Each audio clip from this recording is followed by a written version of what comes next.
Assalamu alaikum mes frères et sœurs, excusez-moi, que la clémence d'Allah, miséricordieux pour tous nos péchés, pour moi comme pour vous, nous pardonne. Je suis fraîchement reconverti à l'islam, j'essaie d'éduquer mon âme, de résister à mes pulsions, à mes désirs qui peuvent me mener à des péchés graves, qui peuvent me mener aux portes de l'enfer. Cette vidéo c'est pour dire... Voilà, je suis sorti de prison le 14 avril 2016 et dans la nuit du 16 au 17 avril, la femme que j'ai aimée le plus au monde s'est fait violer et assassiner à l'est du côté de Nîmes. Il faut regarder sur YouTube, c'est noté. Malgré qu'elle ait déposé 6 mains courantes et 9 plaintes auprès de la police du commissariat d'Alès, ils n'ont pas protégé. Voilà, donc ça a été très compliqué. J'ai vu un médecin. Pendant 5 mois, j'étais sous traitement. Si je porte des lunettes, c'est parce que j'ai tellement pleuré que j'ai failli devenir aveugle. J'ai toujours un traitement, je dois mettre des gouttes sur les yeux encore pendant 1 an. J'ai failli perdre la vue, hein, à force d'avoir coulé mes larmes. Et cette vidéo, c'est pour dire, j'ai pas été un saint. J'ai été père à l'âge de 16 ans. Je suis père de 2 magnifiques filles de 2 femmes différentes. Je suis également grand-père d'un petit-fils de 2 ans. J'ai été fiché au corps banditisme de 16 jusqu'à l'âge de 36-37 ans. J'ai passé 12 ans de ma vie en prison, dont 3 à l'isolement parce que je suis assez rebelle. Alhamdoulilah, grâce à des imams et des savants, je vais citer un exemple, Eric Nounours, français reconverti à l'islam, qui a étudié à l'université de Médine la vie du prophète, paix et bénédiction sur lui et sa famille. Donc là, je m'exerce, ça va être un combat jusqu'à ce que l'ange de la mort vienne me chercher, d'éduquer mon âme, de résister à mes pulsions, à mes désirs charnels ou autres, qui peuvent me pousser à commettre d'énormes péchés et m'envoyer directement au paradis. Les femmes de maintenant, ça m'intéresse plus, même les beurettes ou d'Europe, parce que je trouve qu'il n'y a plus de respect, il n'y a plus de fierté, il n'y a plus d'honneur, il n'y a plus rien.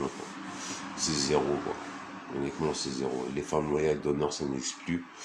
À part nos vraies sœurs, les sœurs musulmanes, qui se recouvrent leur belle chevelure brune d'un foulard, ont un très bon comportement. Et c'est des femmes qui vous lâchent pas quand vous avez une maladie ou si vous êtes incarcéré, même ne serait-ce que 6 mois, parce que les filles de maintenant, j'ai combien de gens que j'ai connus en prison incarcérés 6 mois, 1 an, bah, ils allaient voir soi-disant leur meilleur ami. D'où de ma décision d'essayer à présent, à l'âge de 40 ans, de prendre mes responsabilités. J'étais un mauvais père pour mes 2 filles car je les aime, hein, mais j'étais absent, bah, la prison, la vadrouille.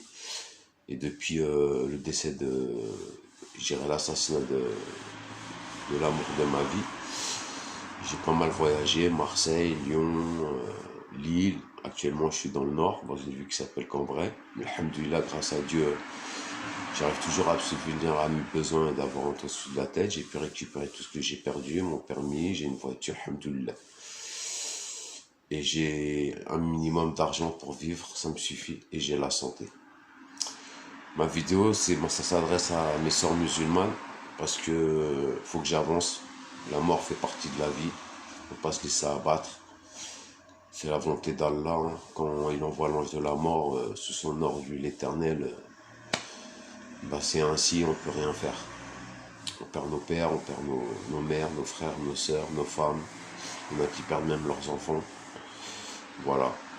Je tiens à dire que si psychologiquement j'ai une colère et une rage, c'est que j'ai pas envie de le dire parce que maintenant il y a prescription. À l'âge de 6 ans, j'étais victime d'un pédophile, un cousin germain au Maroc. J'ai dû attendre de longues années. Je l'ai chopé à Montparnasse avec un collègue. À présent, depuis 3 ans, bah, il vit dans un fauteuil roulant, il peut plus bouger, il est paralysé, il mange avec une paille jusqu'à la fin de ses jours. J'espère ne jamais avoir un châtiment comme ça, mais il le mérite. Voilà. Et maintenant, ce que je recherche, je me suis dit, bah, si tu vas construire ta vie, c'est avec une femme musulmane, parce que moi, je me suis reconverti fraîchement à l'islam. Je me lève très tôt, des fois je fais la prière de Fajr, des fois je la fais pas. Il y a 5 piliers dans l'islam, le dernier c'est la Mecque, mais ça c'est, on verra, Inch'Allah, si je suis Dieu me donne une longue vie et la santé si j'ai mon financé de faire mon hajj. Et avancer pour chaque jour, faire mes 5 prières obligatoires, chaque mois jeûner, avoir un bon comportement, éduquer mon âme, mais comme je l'ai dit, résister à mes pulsions et mes désirs. C'est un travail de toute une vie. Donc s'il y a une sœur musulmane qui m'entend, si elle pense que je suis sincère, parce que ce soit dans le banditisme ou dans quoi que ce soit, j'ai toujours une parole sincère. Je suis pas un menteur, je déteste le mensonge. Je suis contre les vendeurs de mort, contre les rôles à coke. Je précise que le 16 octobre 2020, j'ai un procès au tribunal de Cambrai. Le délit, je vais le dire, hein, un vendeur d'héros, il a demandé des faveurs sexuelles à une amie, une sœur, une rebeu. Donc elle est sa dose, donc j'ai mis un flingue sur la tempe. J'ai fait une garde à vue, je vais être jugé pour ça. Alors que j'ai 4 ans de sursis au-dessus de la tête pour un délit que je n'ai pas commis, qui s'est passé à Beauvais, il y a 2 ans. Je suis innocent de ce délit, mais on m'a mis 4 ans de sursis suite à mes antécédents judiciaires. Voilà. Et comme je suis franc, je le dis, parce que maintenant je suis à la recherche de rencontrer, si elle m'entend, si elle m'écoute, une sœur musulmane, une vraie sœur musulmane, sincère, loyale, femme d'honneur, qui t'abandonne pas quand tu as une maladie ou si tu tombes en tôle, personne n'a l'abri. Je tiens à préciser que dans mes conneries, j'ai eu des principes. J'ai jamais vendu de drogue de ma vie, ni une barrette de shit. J'ai fumé du cannabis, ça m'est arrivé de boire de l'alcool, mais jamais pris de CC ou d'héros, ou me shooter, ou toutes les conneries qui se passent maintenant, quoi, parce que c'est à la mode. Donc si une sœur musulmane m'entend, je m'appelle Omar Boumaraf, j'ai grandi à Mantes-la-Jolie, la plus grande cité de France. La meilleure arme que Dieu m'ait donnée, c'est ma bouche, comme pour tous les vrais croyants. Pourtant, je sais me battre, hein, j'ai fait de la boxe anglaise, du kickboxing, mais je me suis aperçu que la parole est plus forte que les poings et les tibias. Donc si une sœur musulmane m'entend, si elle veut m'accompagner jusqu'à ce que l'ange de la mort nous sépare, en partant d'abord d'une relation très amicale, très respectueuse, avec Inch'Allah ne pas succomber à la tentation du désir sexuel jusqu'au mariage selon la loi musulmane. Inch'Allah, je demande à Allah si j'ai les moyens de revoir un enfant pour devenir un bon père, comme je vais être un excellent grand-père, parce que j'ai pas été un bon père pour mes 2 filles, malgré que je les aime, 2 filles de 2 femmes différentes. La première, je l'ai eue, j'avais 16 ans, hein, c'est pour ça que je suis grand-père si tôt. Et ça m'a fait vriller, hein, parce qu'acheter du lait, des gosses, des couches, ça coûte cher. Donc, et puis en plus, quand tu viens d'une grande cité, tu connais que des mecs qui font des conneries, quoi. Voilà. Ça fait 3 ans que je me suis rangé, il a fallu que je sois veuf pour que l'intelligence que le Clément miséricordieux m'a donné, mon coefficient intellectuel me fait réfléchir. J'ai toujours le cœur endurci comme un roc. J'ai toujours peur de faire du mal, de faire du sale. Je suis pas le genre de mec comme certains musulmans qui disent ouais moi je suis musulman et qui se la racontent. Ouais avant je faisais des braquages, je faisais des go-fast, très fier alors que c'est une honte. On a fait des victimes, on a traumatisé des gens. Il faut rendre des comptes et le jour du jugement dernier et même pendant le châtiment de la tombe de nos bonnes et mauvaises actions. Moi je suis pas fier de ce que j'ai fait, je le regrette sincèrement. Maintenant je peux pas revenir en arrière. Maintenant les invocations que je fais à Allah, on demande à notre prophète Mohammed paix sur lui et sa famille, c'est de rencontrer une sœur musulmane pour m'aider chaque matin, si Dieu, en ouvrant les yeux, m'accorde encore la vie et la santé, avant de poser mon pied droit, de dire Alhamdulillah, et d'avancer jusqu'à devenir pieux. Voilà. Donc c'est Omar Boumaraf, ma boîte mail c'est Boumaraf BOUM2ARAF Omar OMAR en minuscule 85@gmail.com. Mon numéro c'est le 06 14 54 69 52. Je vais dire aussi une chose, j'ai pas honte de le dire, hein, ça arrive à beaucoup de gens maintenant, il y a prescription, donc même si les flics ils entendent ça, j'en ai rien à foutre. À l'âge de 6 ans, j'étais victime d'un pédophile, un cousin germain au Maroc. Au Maghreb, vous savez qu'il y a beaucoup d'homosexualité pédophile, hein, comme en Thaïlande, mais ça se dit pas, ça reste tabou. J'ai attendu de nombreuses années. et je l'ai retrouvé à Montparnasse, et avec un collègue, bah, on l'a rendu handicapé. Donc ça fait 3 ans que cette salope, il est dans un fauteuil roulant, paralysé, il peut plus bouger. C'est sa mère qui s'occupe de lui pour le laver, pour lui torcher les fesses. Et pour se nourrir, il mange avec une paille jusqu'à la fin de ses jours. C'est un châtiment juste, j'estime, pour lui, dans ce bas monde. Et dans le douleur, je pense que ça va être encore pire, avec la colère d'Allah par rapport aux actes qu'il a commis. Donc il y a prescription, voilà, et j'espère ne jamais me retrouver comme ça, je préfère mourir. Après, j'espère que l'ange de la mort viendra me chercher le plus tard possible, selon la volonté d'Allah. On peut tous mourir aujourd'hui, dans 2 ans. Il y a des enfants, des bébés nourrissons qui meurent, mort subite.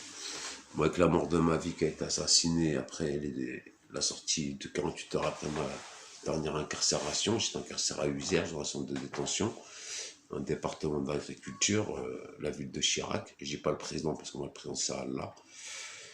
Voilà. Voilà ce que je voulais dire.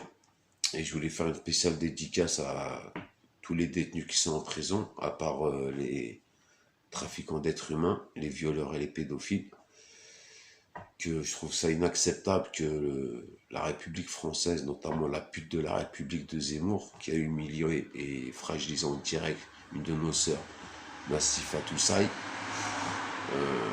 J'avais fait une vidéo qui s'est effacée, mais j'avais donné ma parole que j'irais porter plainte contre cette salope pour islamophobie, incitation à la haine, division des communautés et insulte de nos parents, parce que quand il dit que nos parents devraient avoir honte de nous avoir donné un prénom à consonance musulmane, africaine, le prénom de notre grand-père ou de notre prophète Mohammedoun, et que, comme il a dit à Nassef Toussa, le directeur de site a censuré cette salope. Et Radisson n'a même pas défendu sa chroniqueuse, alors qu'avec un exemple, elle est chef d'entreprise pour nos sœurs et frères de banlieue de chaque côté du périphérique, qu'elle devrait s'appeler Corinne, alors que c'est une magnifique blague. Donc ça veut dire que ma mère, le jour qu'elle a accouché de moi dans une souffrance, parce que j'ai assisté à l'accouchement de mes 2 enfants, elle n'aurait pas dû m'appeler Omar, que vos parents n'auraient pas dû vous appeler Mohamed, Ahmed, Rachid, Mamadou. Et quand je vois qu'aucun mec de banlieue n'a bronché contre ça, on s'est révolté, parce qu'ils préfèrent vendre leur mort et décimer notre communauté. Ils font les 3-8, encore plus dur que les 2-8 chez Renault. Ils font peut-être 50, 60, 80 000 euros par mois, mais c'est de l'argent illicite. Donc le jour qu'ils construiront une maison, la première brique, elle sera haram. Et donc dans mon message, c'est de réveiller leur conscience. Moi, j'ai gagné énormément d'argent. Ma spécialité, c'était les braquages. J'ai jamais vendu de cam de ma vie, même pas une barrette de shit, même si j'en ai consommé. Ça fait 3 ans que je prends plus de substances illicites et ça fait 7 mois que j'avais arrêté la cigarette et j'ai repris depuis hier. Voilà, j'ai une cigarette dans la main. Pourquoi? Parce que moi j'ai toujours été contre les réseaux sociaux, la télé-réalité, Facebook et compagnie. Et comme mon petit-fils est né, j'ai dit tiens, je vais m'y mettre, mais dans le but de faire passer un message politique, réveiller la conscience de nos frères et sœurs musulmans et même non musulmans, parce qu'on doit aider notre prochain. Et reprendre ma passion, car j'adore l'écriture, j'adore le slam, j'adore écrire des textes, j'adore faire des raps. Et hier, je me suis posé la question, c'est ce qui m'a fait craquer. J'étais voir un voisin, je lui ai dit passe-moi du tabac parce que je devenais fou. J'écoutais un prêche d'un savant imam Mérek Nounours et de Rachid El Jay, et j'ai eu un bip sur mon téléphone, je pense que c'était un message. C'était des invitations sur Facebook, et j'ai été choqué. La première invitation, c'était une petite blague qui venait de Côte d'Ivoire, à peine 12 ans. Je me suis dit, mais c'est quoi ce délire? Et puis grâce à Allah, avec l'intelligence qu'il m'a donné, je dis ça c'est un business de pédophile, quoi. Même les plus grands keufs, ils ont du mal à monter ces réseaux. C'est incroyable. Deuxièmement, j'ai eu une 50aine d'invitations, donc je regarde des beurettes, des meufs des États-Unis, de Chine. Je vois leurs vidéos, il y en a qui avaient des strings, le cul en l'air, les seins en l'air, des propos vulgaires. Je me suis dit ça c'est un business de la prostitution. Et la troisième chose, Dieu nous a créés comme il nous a créés. Il y en a qui sont beaux, il y en a qui sont moches. Moi, perso, le plus important, c'est le regard de ma mère, de mes enfants, de mon petit-fils, de ma future femme, Inch'Allah, musulmane, je précise. Donc, j'ai rien contre, je suis pas homophobe, hein. Les mecs ils font ce qu'ils veulent de leur cul, hein. C'est Dieu qui les jugera. Mais wesh, les mecs, quand un mec est sur Facebook, moi je sais l'affaire, quoi. Moi je suis pas pédé, quoi. Moi j'aime les femmes. Donc que je sois pas obligé d'aller bloquer les conversations. Voilà. Donc je me suis posé la question, est-ce que je me retire ou je reste sur Facebook? J'ai pesé le pour le contre, je suis encore en train de réfléchir. Le pour, c'est qu'on peut faire passer un message politique. Donc le glorifier Allah, notre Seigneur, rendre des mécréants croyants, parce que le meilleur des hommes peut devenir la plus grosse crapule, et le mec était dans un caniveau le plus grand des hommes. Allah a montré beaucoup d'exemples, que ce soit des frères et des sœurs. Voilà. Donc si une sœur m'entend, mon numéro c'est le 06 14 54 69 52. Et mon adresse mail en minuscule, boumaraf, B-O-U-M-2-A-R-A-F, attaché Omar, O-M-A-R, 85@gmail.com. Donc ma sœur, si tu veux une relation avec moi, car j'ai toujours été sincère dans ma parole, c'est la meilleure arme qu'Allah m'a donnée. Pourtant j'ai fait des années de boxe, de kickboxing et de judo, donc il n'y a pas de souci pour ça. Mais je préfère mettre les gens à l'amende avec ma bouche, comme la pute de la République française de Zemmour, hein. On va pas revenir dessus. J'ai été hier en commissariat de Cambrai pour porter plainte contre lui pour islamophobie, incitation à la haine, diviser notre communauté, les insultes par rapport aux parents de Nassef et Toussaïm. C'est une institution envers nos parents et vos parents, mes frères. Voilà, c'est-à-dire que nos parents, ils n'auraient pas dû nous appeler Rachid, Omar, Ahmed, Mamadou, et soi-disant que c'est un intello. Mais les seuls gens qui achètent ces bouquins, c'est des gens qui ne sont pas instruits. C'est pour ça que l'instruction est très importante, qu'il faut éduquer nos enfants, qu'ils soient instruits, qu'ils ne soient pas cons, qu'ils soient intelligents, afin de ne pas tomber dans la déchéance pour nos frères et sœurs. Voilà. Donc, ma sœur, si tu me kiffes, si tu me trouves sincère, bah, t'as mon numéro, t'as mon adresse mail. T'écoutes cette vidéo et puis t'entres en contact. Je te donne même mon adresse. Actuellement, je suis dans une ville dans le nord, le Pas-de-Calais, qui s'appelle Cambrai, C-A-M-B-R-A-I. L'adresse est CHRS Les Trois Clochers, 128 130 rue Gauthier, 59 400, Cambrai. Sois la bienvenue avec tout le respect, la loyauté et la sincérité en tant que musulman fraîchement reconverti. C'est encore compliqué, mais comme Allah a dit, après la difficulté vient la facilité, ça va être un combat de toute une vie. Et l'homme n'est pas fait pour vivre seul, hein. Quand Dieu a créé Adam, il lui a enlevé une côte, il a créé Ève. On sait ce que ça a donné, mais on aura le retour au paradis selon la volonté d'Allah. Donc Inch'Allah qu'une sœur musulmane m'accompagne, j'espère encore dans une très longue vie, une très bonne santé, jusqu'à ce que l'ange de la mort nous sépare. Assalamu alaikum, que la paix soit avec vous, mes frères, mes sœurs, et qu'Allah Tout-Puissant nous pardonne tous nos péchés, et que si moi j'arrive à avoir la force psychologique de changer, même si c'est compliqué, vous pouvez y arriver. Assalamu alaikum, c'était Omar.